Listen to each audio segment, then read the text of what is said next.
오늘 본문은 우리가 사도행전 15장 계속해서 이제 전체에 걸쳐서 말씀하고 있는 제1차 사도회의, 예루살렘 사도회의의 말씀에 이제 마무리가 되겠습니다. 그래서 결정은 지난주에 내려졌고요. 그 전에 베드로와 또 사도 바울과 야고보 세 사람의 아주 중요한 지도자들의 의견 발표가 있었고, 결국 최종 결론은 야고보가 이제 제안을 하게 되고, 그리고 오늘은 그 회의의 후속 조치로서 그들이 결정한 내용들을 편지에 담아서 이제 바나바와 바울에게, 그리고 두 사람을 더 증인을 함께 붙여서 바로 유다라고 하는, 바사바라 하는 유다와 실라, 바로 사도 바울이 이제 유럽을 향해서 그들의 전도 여행을 떠나게 될 때에 함께 동행하는 바로 이 실라가 같이 이렇게 네 사람이 안디옥으로 떠나면서 예루살렘에서 결정된 사도회의의 결정문을 받게 되는 그 장면, 그리고 그 편지에는 1차 사도회의에서 그동안 의논돼서 최종적으로 결정된, 즉 할례가 아니고 율법에서 4가지만을 이제는 이방인들 지키기만 하면 다른 모든 것은 이제 스스로 삼가면 잘 될 것이다 라고 하는 오늘 말씀 29절에 최종 결론으로 편지를 마감하면서 사도회의가 하나의 문서로서 공식화되고, 이것이 교회들마다, 사도 바울이 가는 교회들마다 이것을 읽고 보여주고 하면서 더욱더 전도와 선교에 힘을 받는 그러한 귀한 말씀이 오늘 본문이 되는 줄 믿습니다. 그만큼 1차 사도회의가 너무나 중요한 회의였기 때문에 15장 전체에 걸쳐서 그 과정이 자세하게 기록되어 있고, 이것은 오늘 우리에게 문화와 복음의 관련성에 대한 굉장히 중요한 그러한 기준이 되기 때문에 오늘날에도 우리가 문화적인 많은 문제들로 인해서 신앙에 어려움을 당할 때 그것에 어떠한 입장을 취할 것이냐, 복음의 본질은 지키면서도 문화적인 부분도 감안해서, 그래서 아예 무시하지 말고, 그렇다고 그것에 또 매이지도 말고, 완전히 문화적인 거에 매여서 할례를 꼭 해야 된다 이렇게만 매이지도 말고, 또 그렇다고 해서 할례를 아예 싹 무시하고 문화적인 것, 그동안 유대인들이 살아왔던 것 다 무시하고 그렇게 신앙의 길을 갈 수도 없다고 하는 그러한 입장을 오늘 말씀 속에서 보게 되는 줄 믿습니다. 오늘 말씀에서 이제 예루살렘 교회의 최종적인 그러한 결론으로서 우리가 다시 한번 새겨봐야 하는 첫 번째 메시지는 무엇이냐? 바로 어느 시대, 어느 장소, 어떠한 거룩한 모임에도 영적인 도전과 시험은 있다고 하는 것입니다. 사실 어떻게 보면 지금 이 사도회의가 예수님 돌아가신 지 10년 조금 지나서, 예수님이 30년에 33년에 돌아가시고 이 사도회의는 약 49년 정도로 추정이 되는 것이죠. 그러니까 33년이라고 해봤자 16년, 15년 정도밖에 안 되었어요.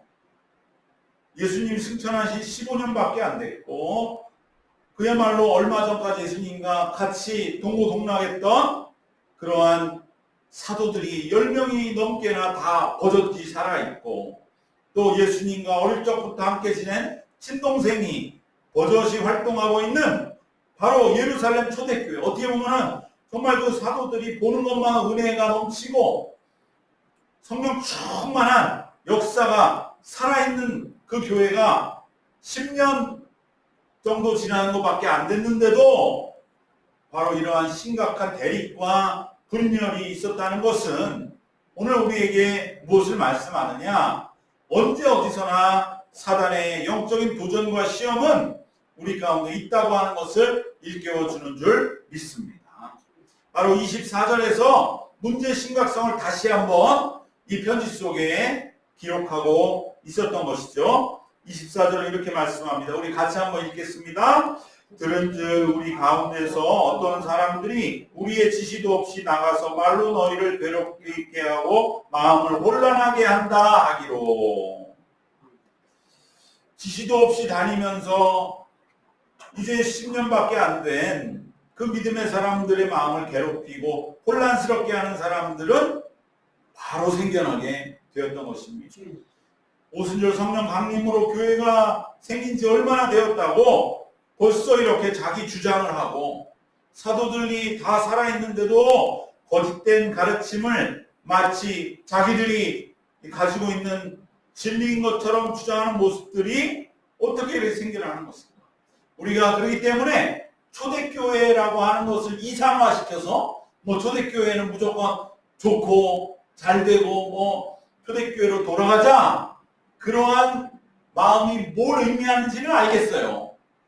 그래도 엄청난 부흥이 일어나고 사도들이 살아있고 살아있는 교회, 그러한 의미의 초대교회로 돌아가자는 것은 좋지만 무조건 초대교회가 이상적인 교회요, 모든 시대와 장소를 뛰어넘어서 어떤 하늘에서 뚝 떨어진 교회냐, 그렇게 보는 것은 조금 어린아이 같은 시각이라는 것을 우리가 기억해야 할 줄 믿습니다. 초대교회에도 이러한 거짓 선지자들은 교회를 늘 혼잡시켰고, 바로 이렇게 벌써 사도들과 최고 지도자였던 야고보의 승인도 없이 자기들이 무언가 대단한 지도자들인 것처럼 행세하는 자들이 초대교회도 벌써 심각한 문제가 될 정도로 있었다고 하는 것입니다. 그렇기 때문에 교회라고 하는 것은 항상 영적인 이러한 신실함이 느슨해지지 않다 하더라도 이러한 대적을 늘 깨어서, 사탄은 바로 어떤 순간이라도 우리를 노리고 있다는 걸 기억하고 언제나 깨어있고 우리가 하나님의 전신갑주로 날마다 정비해야 할 줄로 믿습니다. 우리의 삶에도 많은 문제가 있으실 것이고, 정말 내가 어떨 때는 이렇게 헌신하고 열심으로 주님을 향해 나아가는데 왜 늘 이러한 시련과 도전과 좌절과 낙담이 있는가? 라는 마음이 든다 할 때에 중요한 것은 초대교회라고 해도 이러한 일이 있었다는 것을, 사도들에게도 이러한 문제로 골머리가 썩는 일은 있었다는 것을 오늘 본문에 보는 것처럼, 중요한 것은 문제가 있는 것이 아니라 이러한 문제 앞에 반드시 해결의 길이 있다고 하는 것을 믿고 그 길은 성령이 인도하신다. 오늘 본문에서 28절에도 분명히 말씀하시죠. 28절 성령과 우리는 이렇게 말씀합니다. 즉 이 모든 문제는 성령이 해결하고 인도해 주셨다고 하는 것을 말씀하면서 우리의 오늘 닥친 문제도 성령과 우리가 함께 동행함으로 문제 해결을 향해 한 걸음 한 걸음 나아가는 것이 중요하고요. 그리고 결코 우리가 문제 앞에서 위축되지 않고 해결함을 위해서 아무리 넘어지고 쓰러질지라도 다시 일어나 도전해 나가는 것이 중요함을 기억해야 할 줄로 믿습니다. 그렇기 때문에 문제 때문에 괴로워할 거 하나도 없습니다. 문제는 초대교회도 있었어. 예수님 돌아가신 지 15년도 안 됐는데도 사탄은 교회를 혼잡시켰어. 근데 내 삶에 문제가 없을 것 같아? 내 마음을 영원히 거저지켜질 것 같으냐? 이렇게 생각할 것이 아니라 문제는 있는데 진짜 문제는 무엇이냐? 그것을 내가 어떻게 해결해 주시는 하나님의 은혜에 대한 믿음이 내게 확보한가? 그것만 확보하면 문제는 오히려 우리 아까 찬송가에 풍랑이 일어날지라도 그 풍랑이 나야 더 빨리 간다 이 말이죠.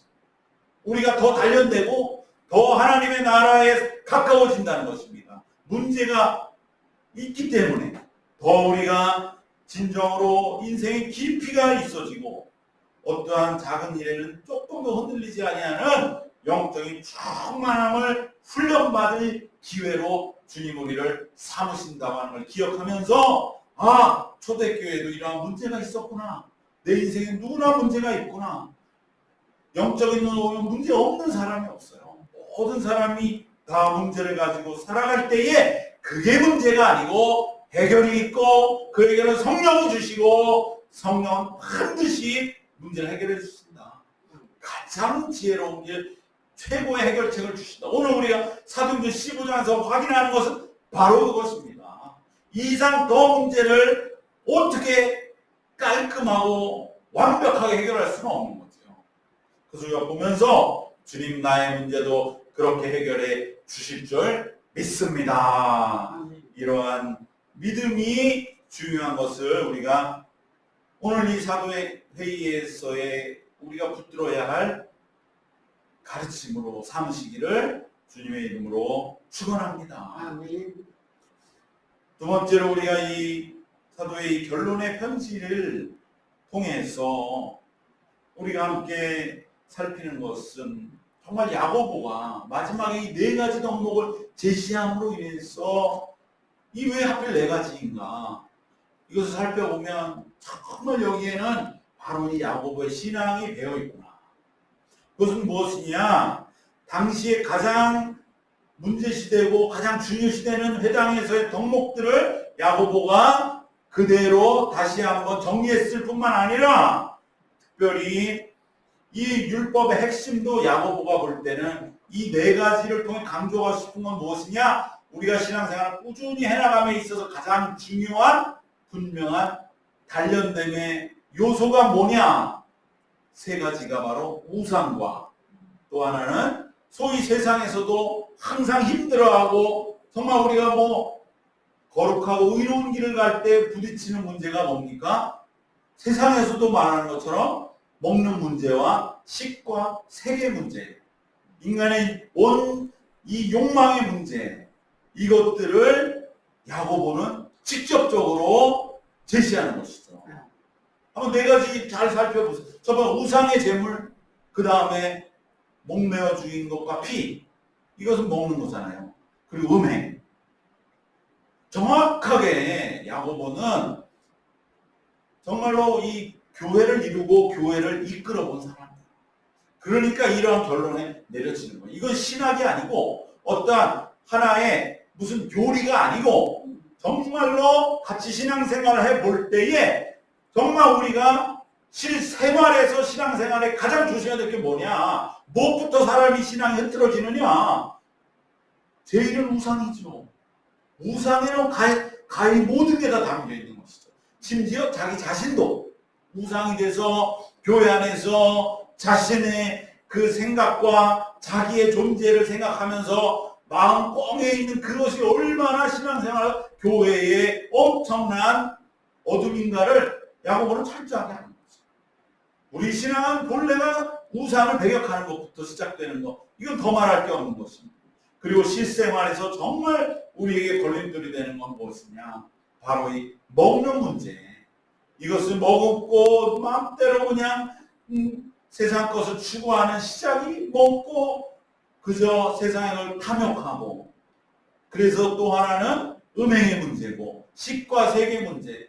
이것은 어떻게 보면 모든 그러한 세상의 고민이고 실제적으로 신앙생활에서 가장 많이 넘어지고 흐트러지는 문제인 것을 야고보 사도는 경험적으로 교인들과 함께 진구 체험하면서 깨달은 것을 간략하게 핵심만을 집어주고 있다고 하는 것을 다시 한번 우리가 말씀을 새기면서 우리에게도 정말 우리가 신앙생활을 해 나감에 있어서 가장 본질적인 것, 이것을 늘 다시 한번 마음에 새기고 우리는 문제의 본질을 회복하는 것을 어떠한 상황에서든지 내 영혼에 어떠한 위기가 오고 혼란이 오고 교회가 어지럽고 이리로 가야 될지 저리로 가야 될지 지금 사도회의 속에서의 많은 다툼과 혼란 속에서 야고보는 오히려 이 계기를 통해서 우리가 복음의 본질을 다시 세워야 되겠다. 확고하게 이것을 재확립할 때, 다시 세울 때 오히려 그때는 언제냐? 내가 혼란스러울 때, 오히려 교회가 혼란에 빠져 있을 때 우리의 믿음의 본질을 재확립하고 새롭게 새겨야 할 계기가 주님이 주신 것임을 기억해야 할 줄로 믿습니다. 우리가 지금 영적으로 위기가 있다면, 또 신앙생활 혼란을 겪고 좌절과 낙심 속에 있다면 그것은 다른 문제가 아니라 내 믿음의 본질을 다시 회복하라고 하는 그러한 주님의 뜻인 것을 야고보 사도는 분명하게 보고 그걸 제시한 것처럼 내 삶에도 그러한 분명한 믿음의 복음의 본질을 다시 새롭게 세우시기를 주님의 이름으로 축원합니다. 주님께서 참으로 이러한 성령께서 바로 야고보 사도에게 이러한 놀라운 인도하심 허락하신 것은 정말 100번 우리가 보아도 이것은 성령의 역사고 성령의 가장 인간의 지혜를 뛰어넘는 지혜인 것을 우리는 분명하게 확인하게 되는 줄로 믿습니다.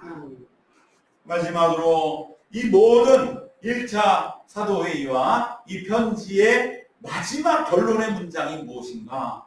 그것은 바로 29절에 있는 그 말씀이 되겠습니다. 바로 스스로 삼가면 잘 되리라 라고 하는 그 말씀입니다. 우리 29절 다시 한번 말씀 봉독하겠습니다. 우상의 제물과 피와 목매어 죽인 것과 음행을 멀리할지니라. 이에 스스로 삼가면 잘 되리라. 평안함을 원하노라 하였더라. 평안함을 원하노라. 이것은 평안하시기를 바랍니다. 평안할지어다. 이러한 마지막 인사가 되는 것이고요. 그 앞에 마지막 결론은 이에 그러므로 이 네 가지 이해는 이 네 가지만 금지했으니 그러므로 스스로 삼가면 잘 될 것이다. 아멘. 이것이 바로 예수님이 우리에게 주신 그러한 복음의 귀한 자유인 것이죠. 율법을 모두 이루시고 다 이루었다 하시고 그렇기 때문에 이제 예수 믿는 자들은 율법에 얽매이지 않고 우리에게는 예수님이 고귀한 자유를 회복시켜 주셨습니다. 왜 자유가 필요하냐면 참된 사랑에는 반드시 자유함이 먼저 있어야 하기 때문입니다.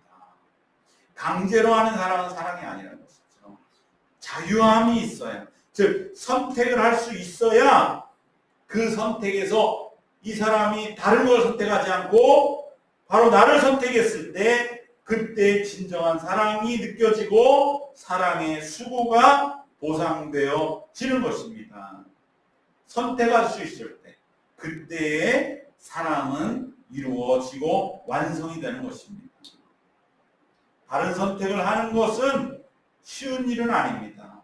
인간들은 자꾸만 하나님을 선택하기보다 세상을 선택하거든요. 우리의 일생은 뭐냐? 우리 신앙생활을 간단히 표현하면 그거예요. 자꾸 세상을 선택하는 우리 마음이 스스로 삼가고 하나님을 선택하는 그것을 평생 훈련하는 것이 우리의 신앙생활입니다. 선택할 수 있는데 우리가 하나님을 사랑하는 것을 선택할 때 진정 하나님과의 진정한 사랑이 이루어지고 우리는 사랑을 하나님과 주고받는 것입니다. 바로 이 하나님을 향한 온전한 선택을 할 수 있도록 하기 위하여 예수님은 우리를 위해 자신의 목숨을 내어 주신 것입니다. 그리고 하나님은 자신의 독생자의 생명을 바로 다름 아닌 우리가 하나님을 선택하도록 하기 위하여 우리에게 주신 것입니다. 그래서 우리에게 진정한 사랑을 이루게 하시기 위하여 이 모든 엄청난 희생을 치르신 것입니다. 그만큼 우리가 사랑을 선택하는 것은 신앙생활의 핵심 중에 핵심인 것입니다. 예수 믿는 자들이 오늘날 하나님을 선택하고 있습니까?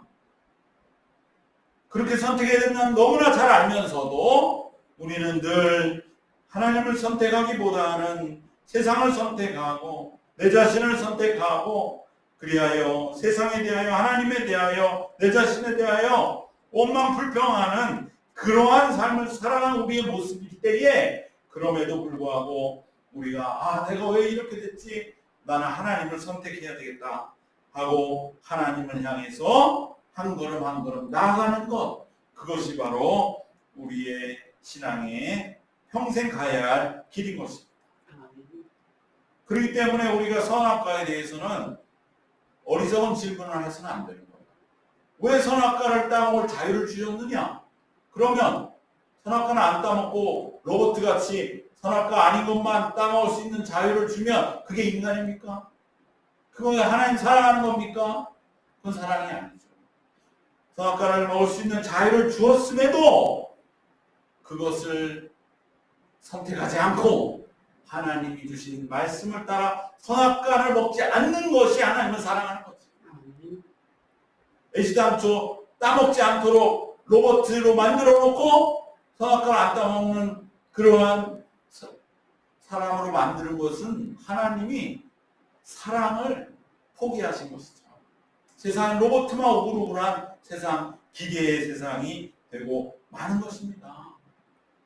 우리가 바로 그렇기 때문에 내가 세상을 선택하는 그릇된 선택을 했다고 해서 그래? 그럴 바에 나의 자유를 빼서 그것은 더 뒤로 후퇴하는 길입니다.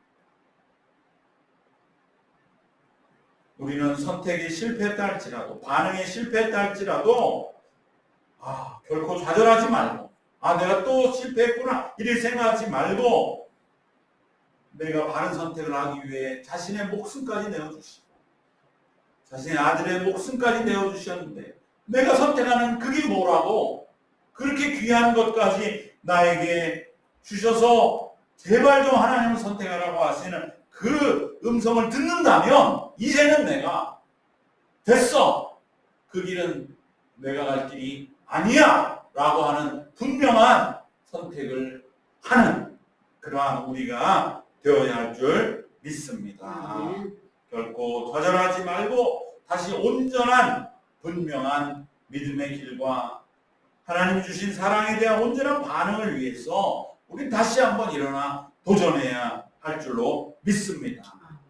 바른 선택하는 것이 처음에는 힘들어 보일 수 있습니다. 그러나 그 길이야말로 그 순간은 어려울 수 있지만 내가 이것을 한번 참고 아니면 때로는 이 때를 어떻게 해서든지 하나님이 주신 그러한 많은 그러한 또 극복할 수 있는 방법을 통해서 조금씩 이겨내면서 이 고비를 넘어가면 그러면 이것은 놀라운 사랑의 열매를 맺을 거야.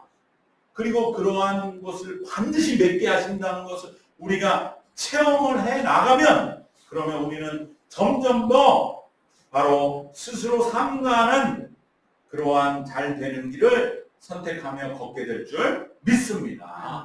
바로 조금씩 이제는 우리들이 그러한 길을 향해 나아가는 것 스스로 삼가는 온전한 선택 그리고 그 선택 자체가 복된 것이고 그 결과에 풍성하고 이루 말할 수 없는 그러한 은혜를 우리가 누리면서 더욱 충만한 그러한 온전한 스스로 삼가면 잘 되리라고 야고보 사도가 우리에게 축복해 주시는 그러한 열매를 얻어가는 우리의 남은 생 되시기를 주님의 이름으로 축원합니다. 기도하겠습니다. 하나님 감사합니다. 초대교회 예루살렘 교회에 몰아닥쳤던 그 시련은 오늘 우리의 어떠한 삶의 자리와 형편에서도 시련이 있을 수 있음을 다시 한번 마음에 깨닫게 하는 것을 우리가 함께 나누면서 내 삶에 다가온 시험이 이상한 것이 아니라 그 시험 앞에서 내가 깨어있는가 내가 진정으로 예루살렘 교회가 문제 해결을 해 나가는 것 같은 성령의 인도하심을 받는 성령의 가장 지혜로운 결론으로 나아가는 그 길을 걷고 있는가 늘 깨어있는 저희들이 되게 하여 주시옵소서. 그리하여 주님이 주신 이 귀한 자유 진정한 사랑을 위해 꼭 필요한 주님을 향한 주님을 바라보고 주님을 따라가는 그 자유함을 우리에게 충만하게 세워주셨어. 이제는 분명한 그 자유함 속에서 하나님이 주신 놀라운 풍성한 결과들과 하나님의 열매를 맺어 나아가는 믿음의 길을 걷는 저희들이 되게 하여 주시옵소서. 하나님 우리에게도 많은 시련과 도전이 있지만 주님은 더욱더 온전한 길로 우리를 가게 하시고 우리가 그 길을 찾게 하시고 선택하여 뚜벅뚜벅 걸어가게 하실 줄로 믿습니다. 그날이 속히 오게 하여 주소서. 저희들이 그 놀랍고 풍성한 열매를 우리 사랑하는 이웃들과 함께 나누며 하나님 나라를 확장해 나아가며 하나님의 뜻을 만방에 전하는 날이 오게 하여 주시옵시기를 우리 주님 예수 그리스도의 이름으로 기도드리옵나이다. 아멘.